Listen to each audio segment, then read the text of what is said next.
Assalamualaikum warahmatullahi wabarakatuh. Selamat pagi dan salam sejahtera untuk kita semua. Perkenalkan, nama saya Tia Damayanti dari Prodi Pendidikan Kimia. Yang saya hormati Bapak Bambang Supriyadi, MPDI, selaku dosen pengapung mata kuliah Akidah Akhlak. Pada kesempatan kali ini, izinkan saya untuk membahas masalah hari akhir. 1. Hari akhir. Pengertian hari akhir. Yang dimaksud dengan hari akhir adalah kehidupan yang kekal sesudah kehidupan di dunia yang fana ini berakhir, termasuk semua proses dan peristiwa yang terjadi pada hari itu, mulai dari kehancuran alam semesta dan seluruh isinya, serta berakhirnya seluruh kehidupan, atau yang disebut dengan kiamah. Kebangkitan seluruh umat manusia dari alam kubur atau ba'ats, dikumpulkannya seluruh umat manusia di padang mahsyar, perhitungan seluruh amal perbuatan manusia di dunia atau hisab, penimbangan amal perbuatan tersebut untuk mengetahui perbandingan amal baik dan amal buruk, sampai kepada pembalasan dengan surga ataupun neraka. Hari akhir atau hari kiamat terbagi menjadi dua. Yang pertama, kiamat sugro. Kiamat sugro adalah kiamat kecil, yaitu kerusakan yang dialami sebagian alam setiap waktu, yang terdapat dalam firman Allah Subhanahu wa Ta'ala dalam surah Al-Imran ayat 185, yang artinya setiap yang bernyawa akan merasakan mati, dan hanya pada hari kiamat sajalah diberikan dengan kesempurnaan balasanmu. Barang siapa dijauhkan dari neraka dan dimasukkan ke surga, sungguh dia memperoleh kemenangan. Kehidupan di dunia hanyalah kesenangan yang memperdaya. Contoh dari kiamat kecil ataupun kiamat sugro adalah kematian, banjir, gempa bumi, kebakaran hutan, dan gunung meletus. Yang kedua, kiamat kubro. Kiamat kubro ataupun kiamat besar yaitu hancurnya seluruh alam semesta dengan segala isinya, yang dimulai dengan tiupan pertama sangkakala malaikat Israfil. Bumi berguncang dengan guncangan dahsyat yang diikuti dengan peristiwa kehancuran seluruh alam. Dan firman Allah Subhanahu wa Ta'ala dalam Quran surah Al-A'raf ayat 187 yang artinya, mereka menanyakan kepada Muhammad tentang kiamat, kapan terjadi? Katakanlah, sesungguhnya pengetahuan tentang kiamat itu ada pada Tuhanku. Tidak ada seorang pun yang dapat menjelaskan waktu terjadinya selain Dia. Kiamat itu sangat berat huru-haranya bagi makhluk yang di langit dan di bumi. Tidak akan datang kepadamu kecuali secara tiba-tiba. Mereka kemudian bertanya, seakan-akan engkau mengetahuinya. Katakanlah Muhammad, sesungguhnya pengetahuan tentang hari akhir ada pada Allah, tetapi kebanyakan manusia tidak mengetahuinya. 2. Bukti kebenaran hari akhir. 1. Dalil nakli dan dalil akli tentang hari akhir. Pertama, melalui dalil agama yang berupa ayat Al-Quran dan hadis Nabi SAW. Kedua, berdasarkan pembuktian akal atau penalaran dalil akli.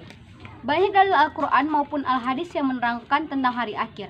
Hal ini menunjukkan kepada kita bahwa pembahasan dan kepercayaan terhadap hari akhir sangat penting. Sama pentingnya dengan kepercayaan kita terhadap Allah Subhanahu wa Ta'ala. Salah satu firman Allah yang artinya, sesungguhnya orang-orang yang memakmurkan masjid-masjid adalah orang-orang yang beriman kepada Allah dan hari akhir. Quran surah At-Taubah ayat 18. Keimanan kepada Allah tidak akan sempurna tanpa iman kepada hari akhir. Keimanan terhadap Allah menurut amal perbuatan, sedangkan amal perbuatan baru sempurna jika diiringi dengan keyakinan adanya hari kemudian. Hari ketika manusia akan menemukan dan mendapatkan pahala atau siksaan atas apa yang diperbuat semasa hidup di dunia.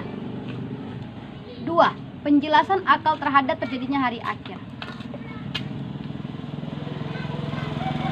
Ada teori yang dikemukakan oleh Edwin P. Hubble tahun 1889 sampai 1953 tentang alam raya.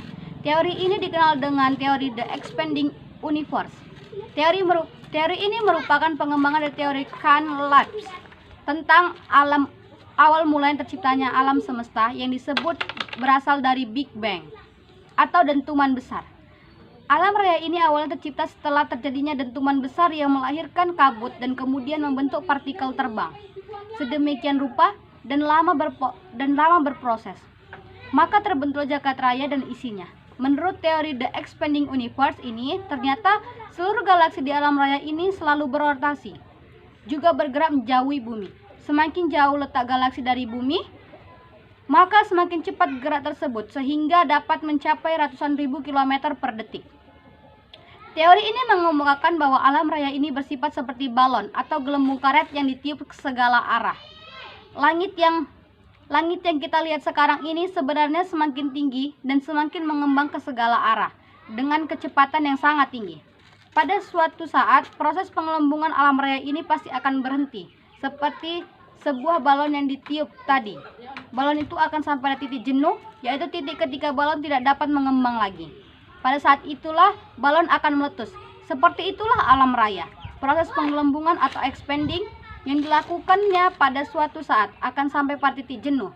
Alam raya ini tidak mampu mengembang lagi. Saat inilah alam raya akan hancur lulu lantah seperti balon yang meletus. Demikian sepintas gambaran rasional dalil akli tentang terjadinya hari akhir. Proses dan peristiwa hari akhir. 1. Alam kubur. Alam kubur atau juga sering dikenal dengan alam barzah. Alam barzah atau artinya pemisahan antara dua alam, yaitu alam dunia dan alam akhirat. Setelah seseorang memasuki alam kubur, maka mereka akan ditanya oleh malaikat Munkar dan Nakir tentang agama, Tuhan dan Nabi. Orang yang beriman akan menjawab, Tuhanku Allah Subhanahu wa taala, agamaku Islam dan Nabiku Muhammad sallallahu alaihi wasallam. Sedangkan orang yang tidak beriman akan menjawab dengan ragu-ragu ataupun menjawab tidak tahu. Dan mereka akan mendapat siksaan. Yang menentukan kita bisa menjawab atau tidaknya pertanyaan malaikat adalah iman dan amal soleh yang selama ini kita perbuat di dunia atau sepun semasa hidup kita. Yang kedua, kiamat. Kiamat pasti akan terjadi. Tidak ada seorang pun yang tahu tentang kapan kiamat itu terjadi, termasuk Nabi dan Rasul. B. Arifin menggambarkan tentang peristiwa terjadinya hari akhir. Dikala keadaan manusia di puncak kebobrokan, kerusakan, kekufuran, dan kekejaman, lalu Allah memerintahkan malaikat Israfil meniup sangkakala ataupun trompet. Trompet besar yang berbunyi terdengar dari barat sampai timur, bahkan sampai ke ruang angkasa sekalipun. Di saat itu bumi bergoncang sehebat-hebatnya, gunung-gunung meletus menjadi abu, air laut bergulung-gulung, terjadinya letusan demi letusan di bumi, di langit, dan di mana saja. Terjadinya kilat yang luar biasa tajamnya sehingga membutakan segala mata. Hati dan jantung berdebar dan remuk, mata merem ketakutan. Terjadilah kematian total yang serentak bagi segala makhluk hidup dan makhluk hidup yang ada di seluruh dunia. Mati semua manusia, mati semua malaikat, mati semua jin dan iblis, mati semua binatang dan tumbuhan, mati semua planet dan bintang, mati segala angin, mati semua air dan laut, tidak ada lagi riak dan gelombang lagi. Mati segalanya, yang tetap hidup adalah Zat Allah yang maha hidup dan tidak akan mati selama-lamanya. Dan yang terakhir mati adalah malaikat Israfil yang meniup trompet dan kemudian malaikat itu pun mati juga. Yang ketiga, kebangkitan. Setelah tiupan trompet malaikat Israfil, yang kedua, dibangkitkanlah seluruh manusia dari kematiannya. Nyawa dikembalikan ke jasad masing-masing. Di samping itu dihidupkan pula jin dan iblis maupun malaikat. Menurut sebagian ulama, juga dihidupkan kembali beberapa macam binatang dan tumbuh-tumbuhan. Inilah yang disebut dengan al-ba'ats atau hari kebangkitan. Yang keempat, berkumpulnya di padang mahsyar. Setelah kebangkitan, semua umat manusia akan berkumpul di padang mahsyar, menunggu perhitungan ataupun hisab amal perbuatan mereka yang ada di dunia. Pada waktu itu, keadaan manusia akan berbeda sesuai dengan perbedaan amalnya yang ada di dunia. Diriwayatkan oleh Aisyah radhiyallahu anhu bahwa dia mendengar Rasulullah shallallahu alaihi wasallam bersabda, dikumpulkan umat manusia pada hari akhir dengan telanjang kaki, tidak berpakaian sama sekali dan tidak dikhitan. 5. Perhitungan dan penimbangan.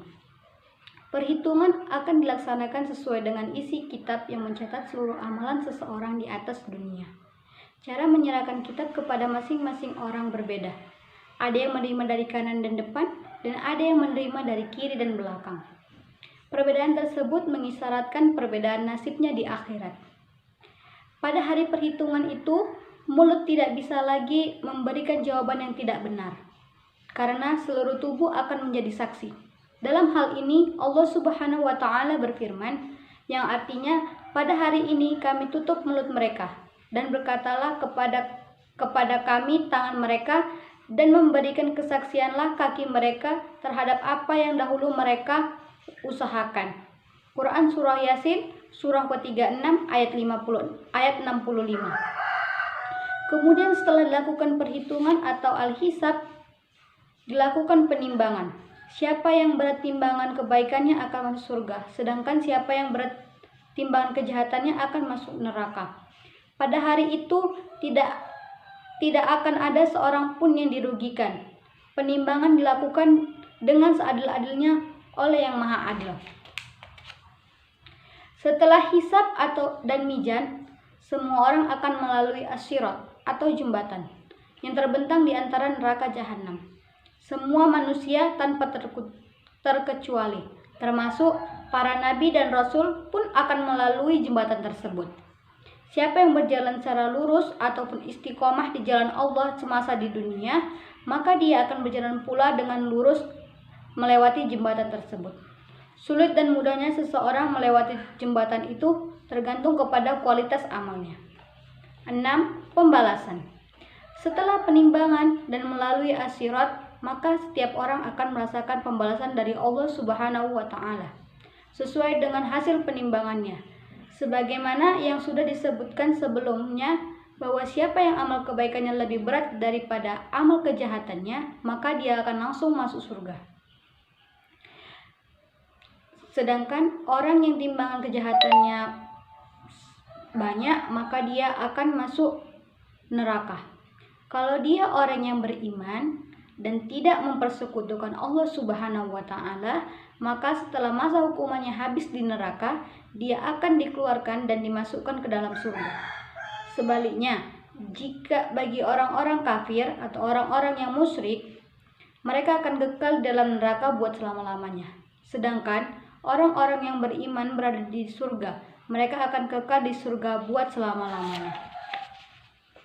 Mengenai tidak kekalnya orang beriman di dalam neraka disebutkan oleh Rasulullah SAW, yang artinya ahli surga akan masuk surga dan ahli neraka akan masuk neraka.